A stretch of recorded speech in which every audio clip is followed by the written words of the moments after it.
Remember, a Hallmark card when you care enough to send the very best.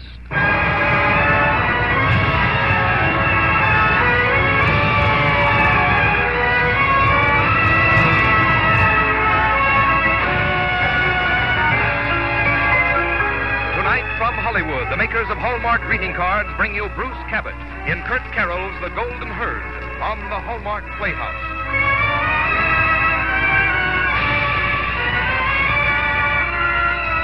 Each week, Hallmark will bring you Hollywood's greatest stars in outstanding stories chosen by one of the world's best-known authors, the distinguished novelist, Mr. James Hilton.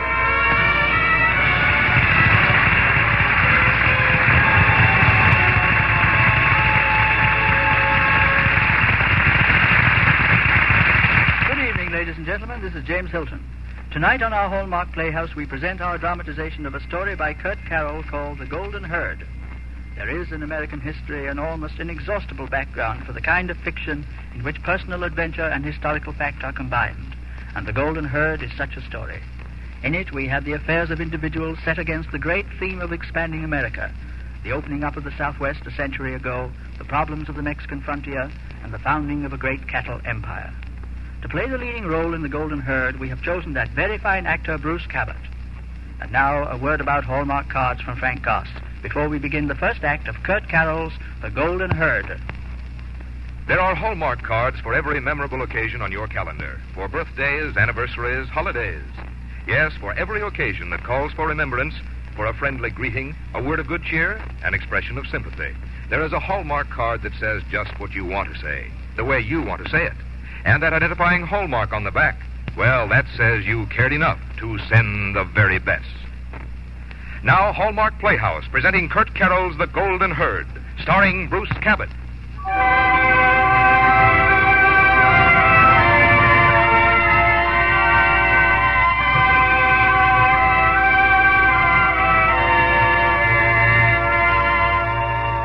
The year was 1860. Along the banks of the Nueces River, in that portion of Texas which adjoins Mexico, great cotton plantations had spread over the fertile miles.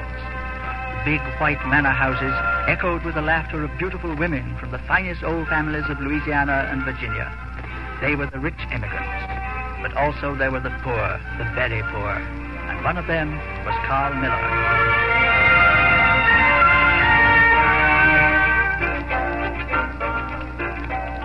It was along toward sundown. I was riding up the river bottom toward my cabin when I spotted him. A wild steer, I undid my lariat and started for him. But he saw me too quick and plunged up the riverbank and into one of the cotton fields. I went after him. Crossed the rows of cotton, around the barn, up a carriage path, and then, right in the middle of somebody's front lawn, I swung the lariat. Father, come here quickly. Father!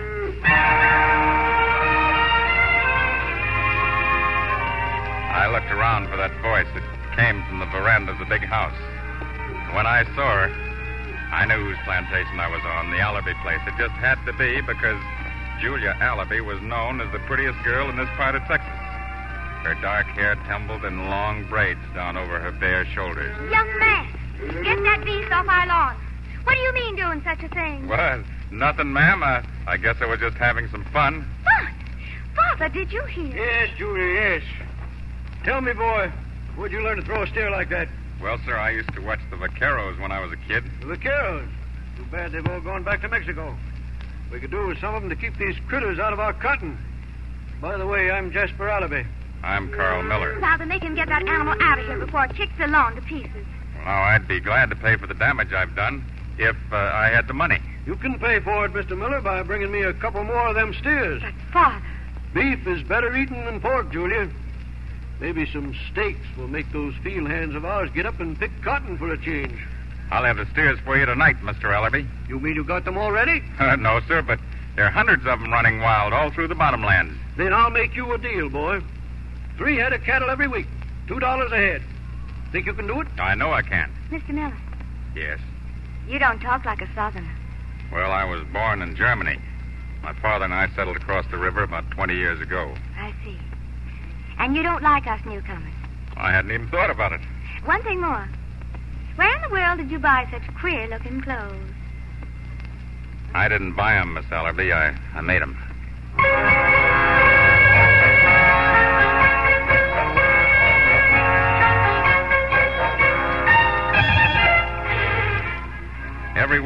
that, I returned to the plantation. I looked forward to delivering the cattle to Mr. Allaby, not so much for the money as for a glimpse of Julia. Of course, most of the time, she didn't even see me. There were too many other men. Men with soft hands and fancy manners hovering around her on the veranda. And then, one day, she was alone. Mr. Miller, when are you going to teach me to ride? What? Don't look so startled. Lady on horseback isn't so disgraceful, is she? Well, not to me, but perhaps your father and your friends Oh, might... they'll be shocked, naturally. How about tomorrow morning? All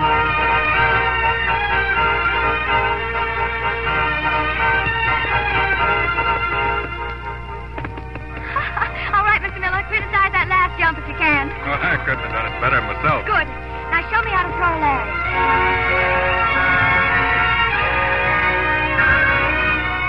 Now hold the gun firmly like this. Go on, keep your shoulder relaxed. Uh-huh. And then...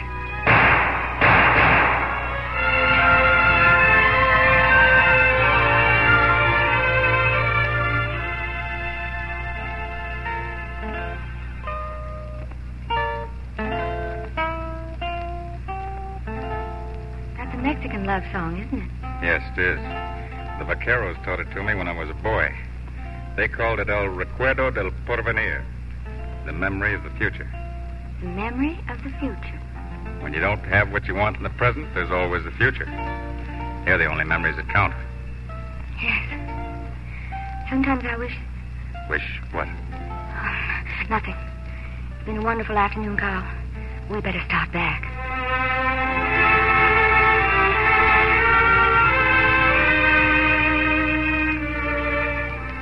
I knew what stood between us.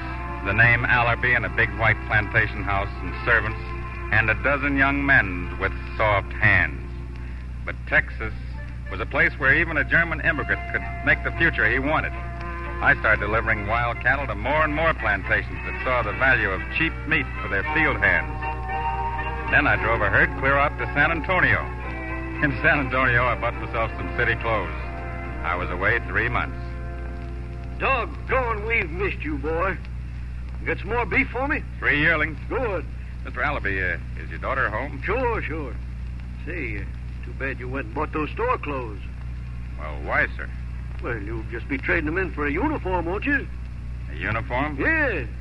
Don't you get any news out on the range? Texas has seceded. Joined the Confederacy. It'll be any day now. Mr. Allaby, if your daughter's in, Didn't I say she was? Try out in the patio. Thank you, sir. You're late, Brian. I thought... Oh, Carl. Who's Brian? Brian Boswell. You remember him. Tall, red hair. Oh, yes, one of the veranda sitters. What? You've changed, Julia. Oh, in 3 months? Yes, you have. You're even prettier. Oh, thank you. By the way, you've changed quite a bit yourself. I've changed. Oh, you mean the clothes? Yes. Somehow I never thought of you as... well... A gentleman, you mean? You see, I didn't come to America to be a gentleman. That was the trouble in Europe. Too many gentlemen and noblemen who thought their country was made for them alone. Here in America, every man can win for himself and be respected. Just for himself.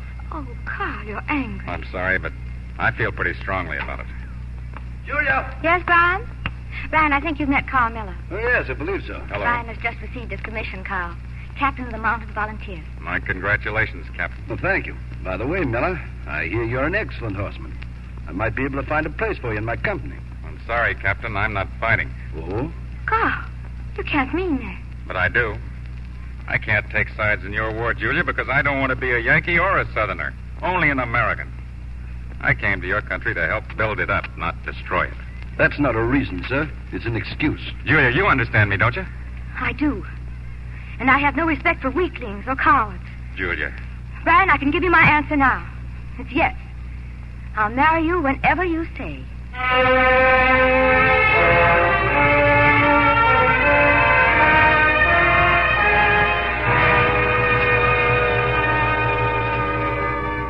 With one word, Julia had swept away all my hopes and plans. I decided there was nothing for me to do except saddle up and head west. I wanted new places and new faces. I herded cattle in the Nevada Territory, panned gold in California, but, well, I just couldn't forget Texas. or Julia, or the war. The great victory which both North and South had been so sure of retreated through 62, 63, 64, and finally 65 in exhaustion. In the fall of that year, I decided to go back. I had to, because Texas was where I belonged. It was late afternoon when I rode into the town of Tilden. I tied up at Eaton's General Store, kind of planning to get some supplies. I say, what if we haven't paid our bill in 2 years? Try to collect it, Tom Eaton. Just try and do it, sir. Don't you worry, Jasper Ellerby. I'll collect. Mr. Ellerby. Young man, I advise you to go elsewhere for your purchases. That fella inside is a low-down carpetbagger. Mr. Ellerby, don't you remember me, Carl? It isn't possible. Carl Miller. Son, you got to come right home with me. Julia's going to be mighty glad to see you. And how is she, sir? Pretty as ever. Thinner, of course. Times are real bad, son. Mind you, Julia and I aren't complaining. Julia? Well, where's Brian? Take a look at that poster on the wall there. $1,000 will be paid in gold for the capture. The capture? Yep. Blame fool is still fighting. Raiding government warehouses, burning army barracks, then hightailing it into Mexico. I begin to be thankful she didn't marry him after all. Mr. Ellerby, you can say that again. Huh? Well, sure. It looks like she's going to be an old maid. Here, boy. Hold on. Where are you going? To Julia.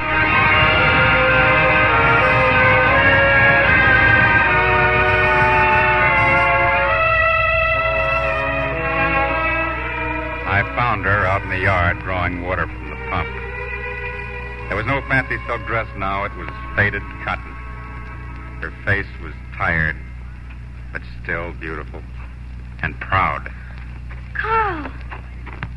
Oh, Carl, let me look at you. And you, Julia? First time I ever saw you, you came galloping across our lawn, just as you did now. The lawn is gone, like everything else. It doesn't matter, Julia. There's always another chance. Not here, not for us. We're going to sell the plantation. No, Julia, no. The land is everything. We'll make something of it. Bigger and more lasting. A new Texas, Julia. A new Southwest. Why, together we can do anything. Together? You forget I'm still engaged to Brian. Julia. We decided to wait until after the war. So whenever he comes home... He can't, Julia. He's an outlaw. He's deserted you. What about you? Didn't you desert too? Well, Brian stayed and fought. You ran off to the west. You still think I'm a coward? I do. If you come back for me, Carl, it's useless. Go back to your west. No, Julia. I thought there might be other places, but this is the land I grew up in. I'm part of it. And I'm going to stay here and help make it great again. No, with or without you, Julia, I'm staying.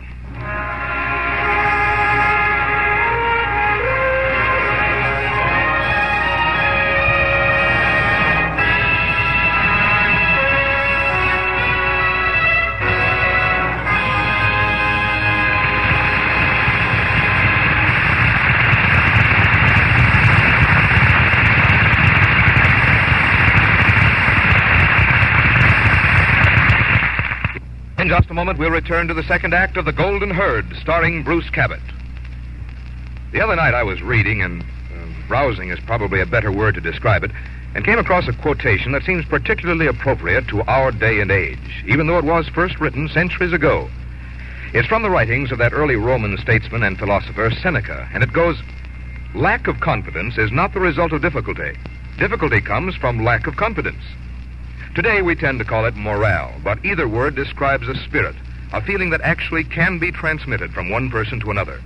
We can give another person heart and courage by our very voice or manner, by not only what we say, but by the way we say it. And that's something to think about these days. We of Hallmark like to think our cards give more than a moment's pleasure to the sender and the receiver, because you'll never find a Hallmark card that doesn't also give a lift to the spirits. In fact, you might call them couriers of courage, the kind thoughts of one person being transmitted to another person. And we all know that these days, more than ever, that's important. Now back to James Hilton and the second act of The Golden Herd, starring Bruce Cabot.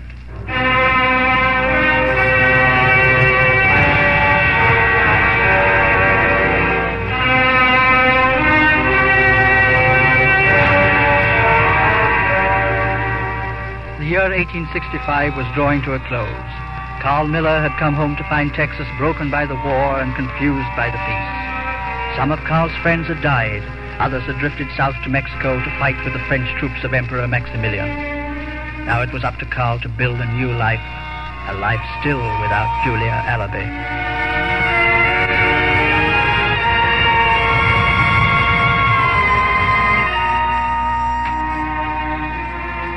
I'd been home about a week. It was early evening, and I was puttering around my cabin, trying to make the place a little more livable. I heard hoofbeats coming up the path. Almost before they halted, footsteps ran on the porch. Light footsteps. A woman's. I see you still ride like the wind, Julia. Carl.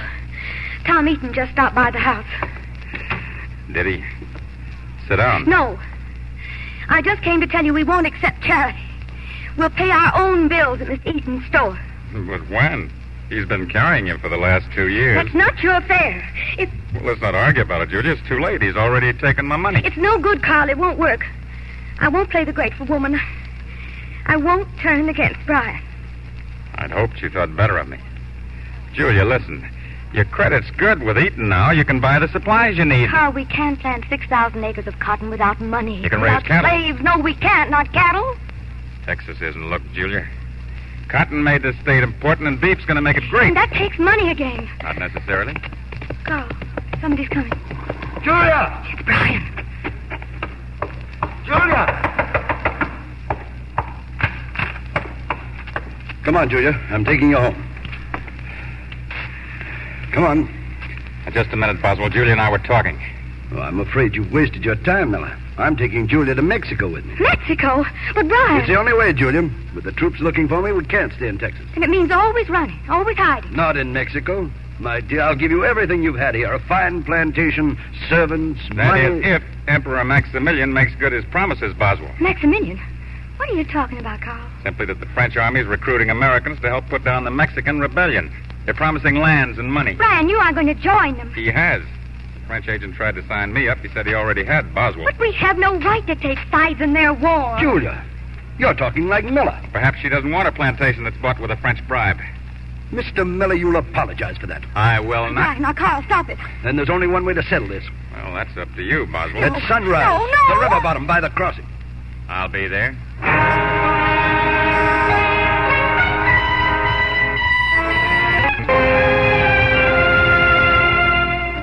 A few minutes before dawn, I rode down to the river bottom. Brian was waiting, and Julia was there with her father.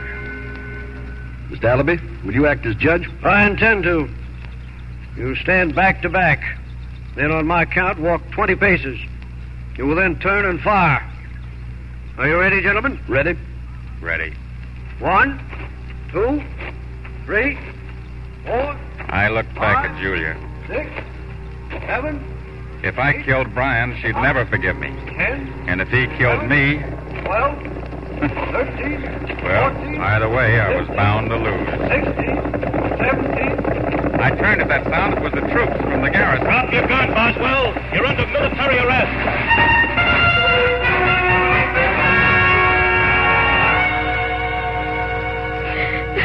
Julia, you've got to believe it. Never.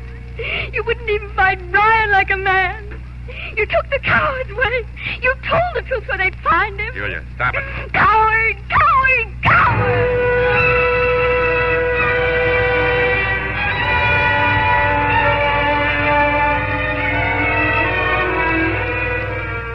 Well, Brian had won without even firing a shot. I'd lost again, and for the last time.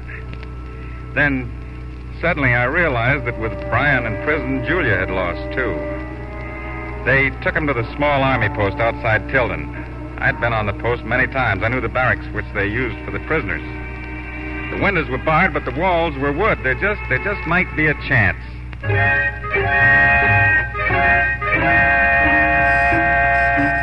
That night I circled behind the post and crawled up to one of those outlying huts. I heaped a pile of brush against it and lighted it. Fired through every man on the post and left me free to get Brian.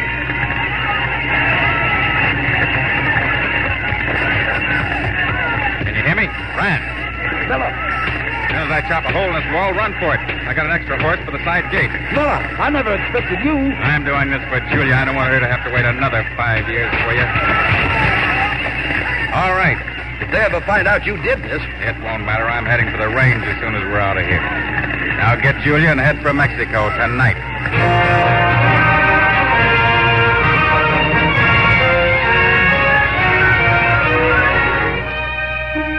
That night, out on the range, I stared up at the stars and thought about a lot of things. Julia was gone. There'd never be another. Not for me. But there was still the land. It was still there, waiting for an idea and the man to make it work. And when I thought of that, I felt a lot better.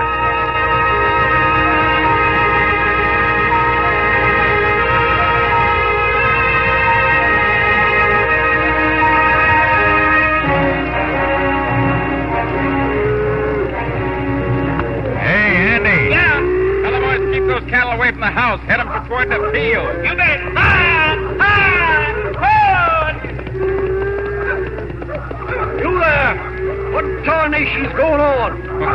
I'm sorry to kick up so much dust for you, Mr. Allaby. Carl! What happened to you, boy? Where you been all this time? Well, sir, it takes quite a while to round up 1,200 wild cattle. 1,200? They don't look like that many. Well, they aren't. I split them up on the other plantations. These 200 are for you. You're going to make cattlemen out of us, whether we like it or not. Well, you are going to like it, aren't you? It's the answer for all of us, son. How about coming in the house and clean it up? Thank you, sir. By the way, boy, I owe you an apology. You do? For what? Well, I guess I was the one that told the troops where they could find Brian. You told them? Well, sure. I couldn't stand by and maybe risk you getting killed. Hey. I've always been rooting on your side, son.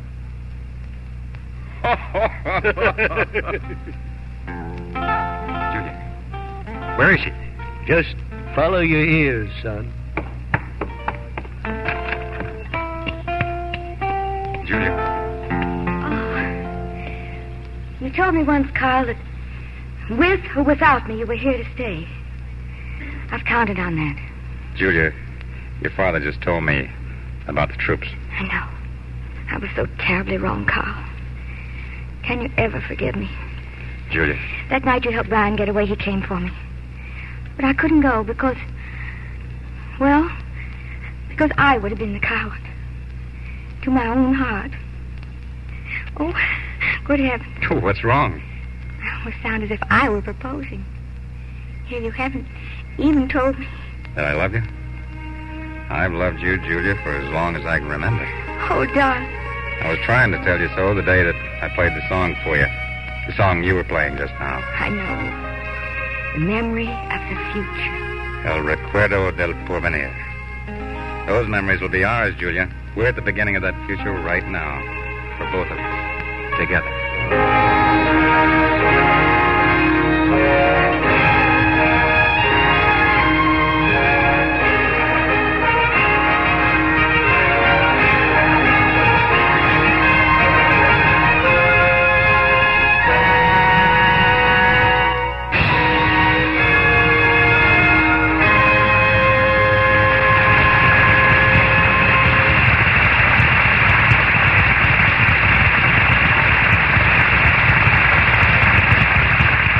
Bruce Cabot and James Hilton will return in a moment. Along about this time of the year, do you get the urge to walk through a garden in bloom, see once again the charm of the old-fashioned garden variety flowers, the pinks, sweet peas, phlox, and marigolds, maybe even morning glories and hollyhocks? Perhaps bend down to catch an extra whiff of fragrance or to pick a carnation to wear? Well, I guess we all do, but I was reminded of it particularly yesterday.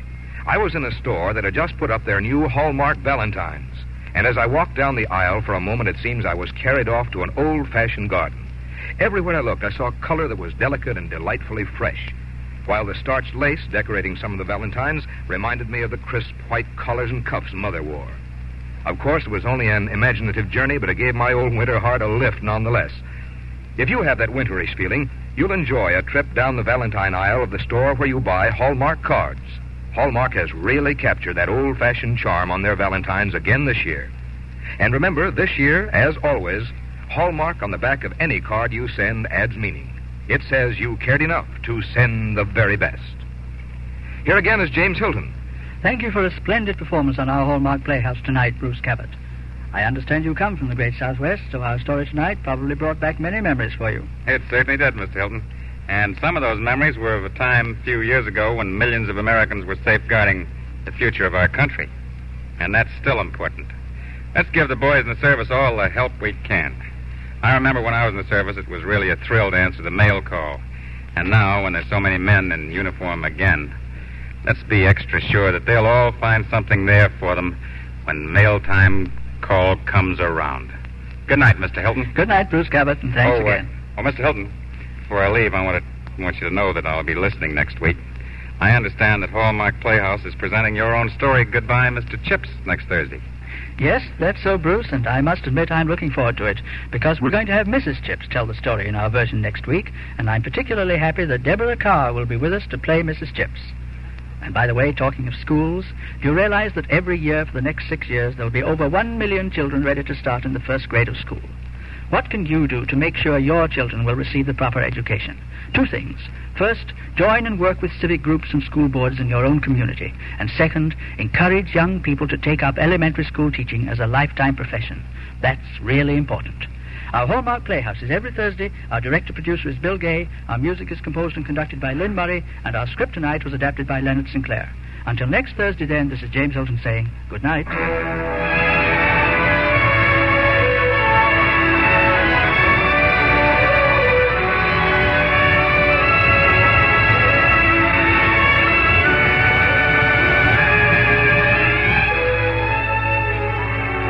Hallmark cards that are sold only in stores that have been carefully selected to give you expert and friendly service. Remember, Hallmark cards when you care enough to send the very best. Bruce Cabot can soon be seen in the RKO Technicolor production, The Best of the Bad Men. The part of Julia tonight was played by Lurene Tuttle. Tom Tully was Jasper and Ted DeCourcy O'Brien. This is Frank Goss saying good night to you all until next week at this same time when Hallmark Playhouse returns to present Deborah Carr in James Hilton's Goodbye, Mr. Chips. And the week following, Irving Batchelor's story of Abraham Lincoln, A Man for the Ages. And the week after that, the story of Cinderella, starring Judy Garland, on the Hallmark Playhouse. This is CBS, the Columbia Broadcasting System. This is KNBC, Kansas City, Missouri.